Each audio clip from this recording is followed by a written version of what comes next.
Hello, and welcome to this video on core exercise progression.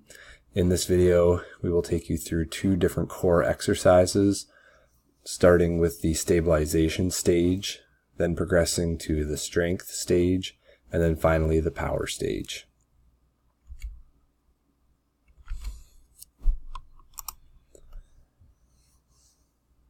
A few specifics looking at core training progression, starting with stabilization. The first thing is that exercise involves little to no motion of the spine and pelvis. So motion is mainly static, in some cases with a little bit of movement. The purpose is to improve the neuromuscular efficiency and intervertebral stability through local stabilization system development. These are done through the drawing in and bracing techniques, which help to protect the spine by engaging the muscles of the core. The next stage in the progression moves to strength. In this stage, exercises involve dynamic, which includes both concentric and eccentric contractions that are moving the spine through a full range of motion while maintaining both the drawing in and bracing principles talked about in the stabilization stage. And then finally, the power stage. The exercises should improve force production from the core muscles. And the purpose here is to prepare an individual to both stabilize and generate force dynamically in a functional capacity.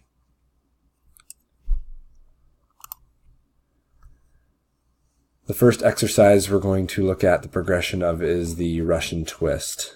Here we can see the stabilization. The athlete is in a static position, and they are going to hold this position for about 10 to 15 seconds. Here we're looking at the drawing in and bracing as the key components to ensure that they are in a stable position. And in this case, there is the only resistance that they are facing is really their body weight.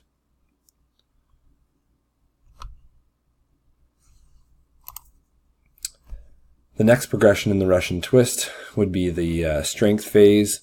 In this case, we see movement in the transverse plane. We can see a full range of motion from right to left. It would be recommended that the individual clasps their hands together and makes contact with the ground as an area of feedback, both internally and externally from the sports performance professional to provide to the individual. The speed at which this is done is kind of a moderate, medium pace, and the duration would be 10 to 12 repetitions. The final progression with the Russian twist would be the power stage. Here we've added a medicine ball to increase the resistance, and we can see this causes a lot more of a challenge with stability. We can see the legs, it's much harder to keep them in a static position with the additional resistance. And again, the movement here is in the transverse plane. The repetitions would again be 8 to 12 as with the strength phase. Obviously, the difficulty here is the increased load of the medicine ball. One other thing to mention with the Russian twist is that the body's position is that of a supine position, with the only point of contact being the glutes that are making contact with the ground. The second exercise is called knees to elbow, and in the stabilization stage, the athlete is going to bring his knees up to create a 90-degree angle and attempt to hold that in a static position as best as they can. Here we can see some swaying back and forth. Ideally, we would see little to no movement in order to hold that static position. Again, this could be held for about 10 to 15 seconds. This one is more difficult than the Russian twist to hold, as there's some upper body strength involved as well.